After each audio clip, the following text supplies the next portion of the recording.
don't think it's really about the education system. I think it's about the media and the fact that they use these false narratives. Think they basically portray an idea as if they care about these things, academic integrity, or he fabricated stuff about his life. But no, it's not that. It's about a systematic attack on black and brown people.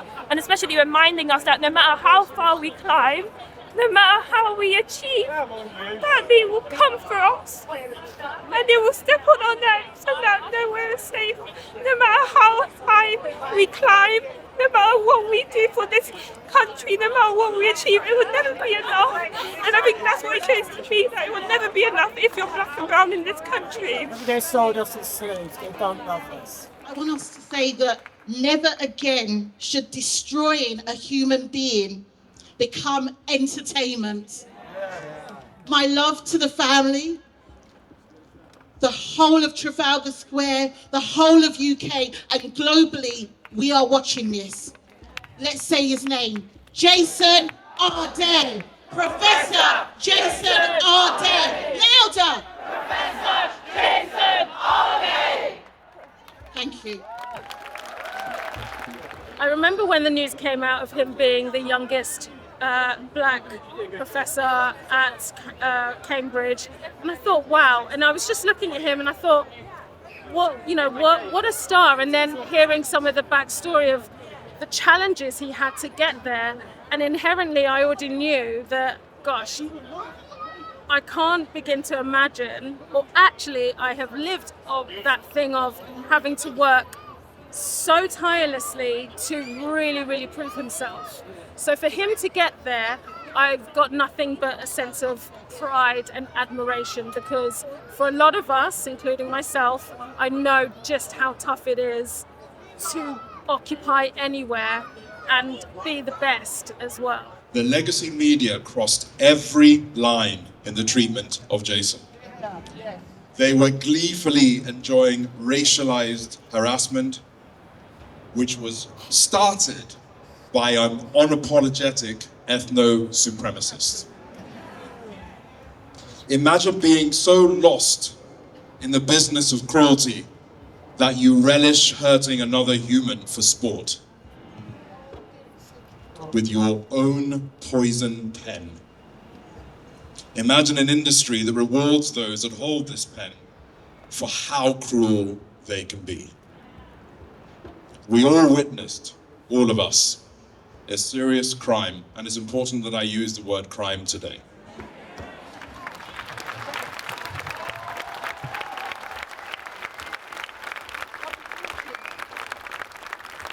Jason said that his biggest wish was to take a needle and thread and sow love into the world.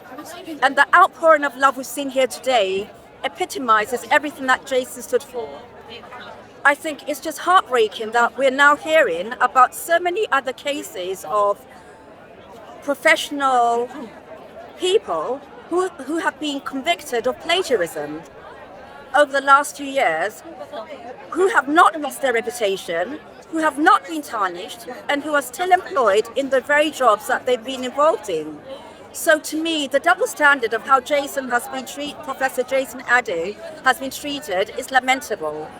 I think we need to come together as a community, as a society, and take collective responsibility for what's happened. The media hounded him unrelentingly, but I think we as individuals need to come together if this ever happens again and call out the media and ask them to stop. There's a lot of talk now of there being Jason's Law, and I feel as a black woman, Jason's Law is well overdue. We've had Stephen Lawrence, we've had the Macpherson report came out of there, we've had George Floyd, and this is not another really, really highlighting case where we need to come together as a community and say never again. Jason was a father, a husband, a brother, and a member of our community, and we need to be there to protect each other and just say enough. We are humans first. Professor Jason Arday was a man, a human, and should have been treated with dignity and respect. And our prayers are with him and his family. And I just say, may he ever rest in everlasting peace. And we love you, Jason. We're proud of you. And it's such a pity that you had to die to understand that people loved you so much. We love you, Jason. We have to make sure that in honouring someone, remember that the reason why we have to do it is because parts of the press did not respect life. Parts of the press did not respect the right that we're just as intelligent as everybody else. And we will never surrender what our ancestors fought for, what our civil rights people fought for. When you take a look at, there was 2 accusations of plagiarism that was actually tried and tested, and it was found there was no plagiarism. And that really should have been the end of the conversation, but it persisted until this unfortunate end. So I think, what Jason Arday kind of shows us as an institution, as a society, is who we really are and how we actually respond to vulnerable people. This is a young man, he was 41 years old, he had autism, and I felt like we would have done better by showing a lot more kindness and understanding. And I felt like the level of hostility towards him, it was 254 articles. He did actually plead with the media to kind of give him some space. That space wasn't given. And unfortunately, this is the end we've come to. As an individual, I've met him. I met him at a TEDx talk in Ladbroke Grove. Lovely young man. Clearly a vulnerable member of society. He was on the autism spectrum, and as a vulnerable member of society, should be protected. And when he was employed at Cambridge, that's something to factor in. Surely, if they thought he wasn't qualified for the job, they shouldn't have given him the job. The fact that they've given him the job is clear that he was qualified for it. If there were any investigations or anything that was done about it, go ahead, do your investigations. When there's an outcome, then release it to the press. But regardless of that, you have to support your vulnerable member of society. And you employed him, he's under your employment. Where are the protections around him? Where were the protections? I'd like to ask the question. I haven't seen him. There was a member of staff in Cambridge who had sexual assault allegations against him. I don't see any stories about that. Where are the stories? What are Cambridge going to do? Where's the foundation they're going to set up in his honor to make sure they bring more people like Jason into the university as a whole? What are they going to do? Is this just going to be just something that's passed and he dies and then the stories die off and we never hear about it again? I want to see the Jason Arday Foundation. I want to see the Jason Arday Scholarship in Cambridge. I want to see it. He was first appointed as a professor in Cambridge 3 years ago. And for those 3 years, he has had a vicious campaign, a bitter campaign by anonymous people, by other professors who just didn't believe that a black man should be a Cambridge professor. Amongst those, one of the leading people campaigning against him was a professor called Nathan Kaffnos.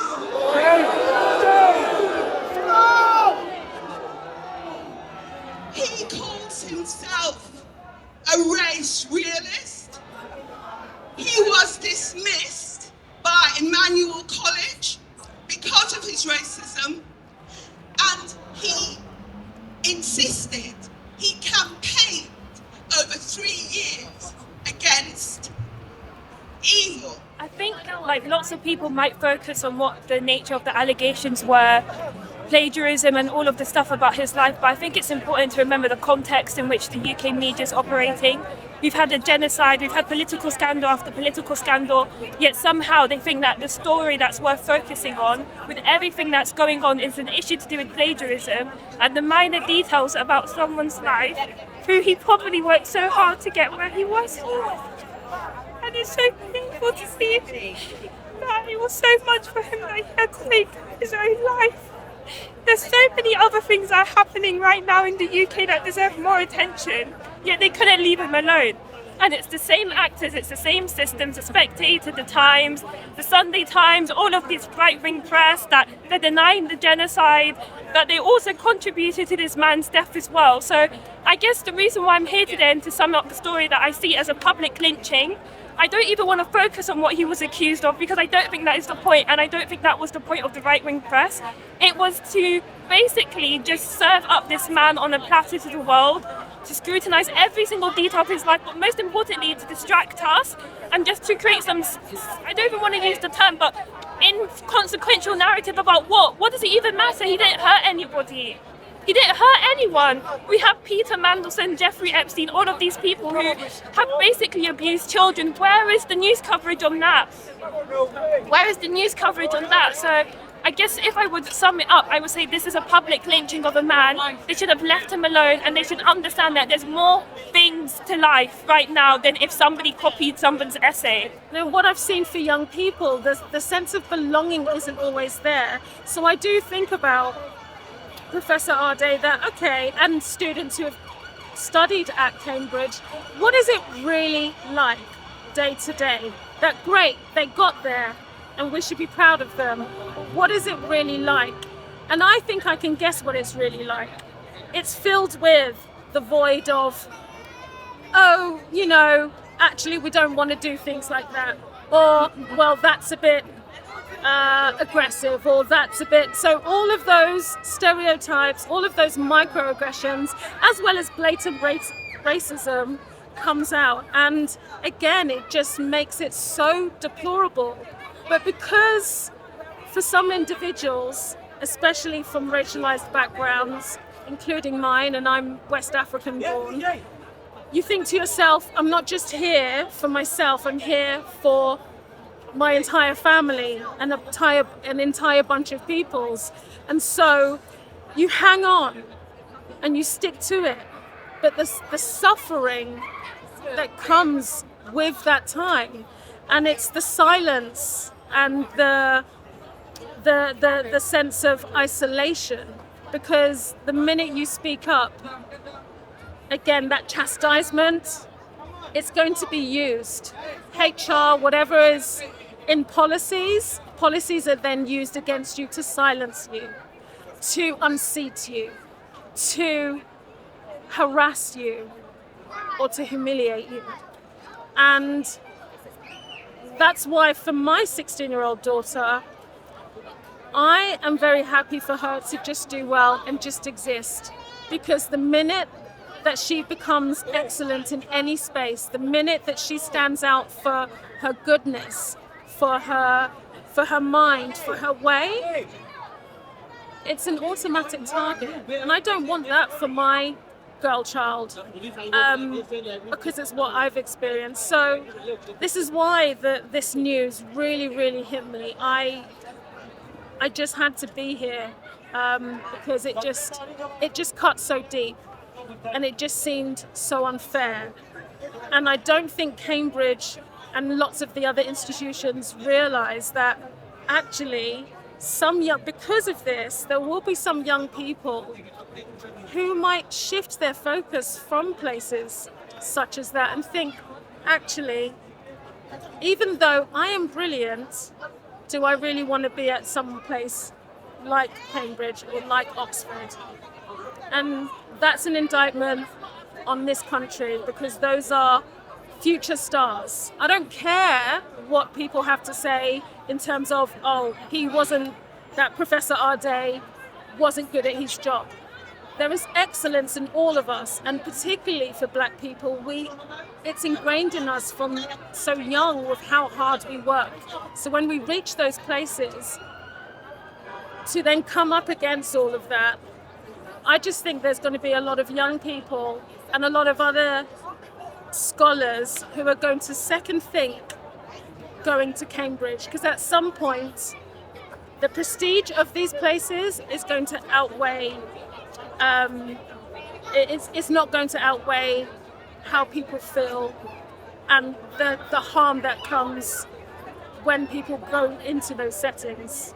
And that's that's how that might become a new trend. I don't even think you know how far I'm about to go. If you put your trust in me, I'll keep it coming. Ain't nobody stopping me when it comes to you and me. When nothing's like it used to be, I'll keep it coming. I just keep on going, and whichever way the wind is blowing, I will be there till the world stops turning. Baby, I will keep this fire. Listen to me now. I don't think you know I'm about to go. Trust me, somebody. Ain't nobody stopping me when it comes to you and me. Oh yes, listen, I'll be right behind you.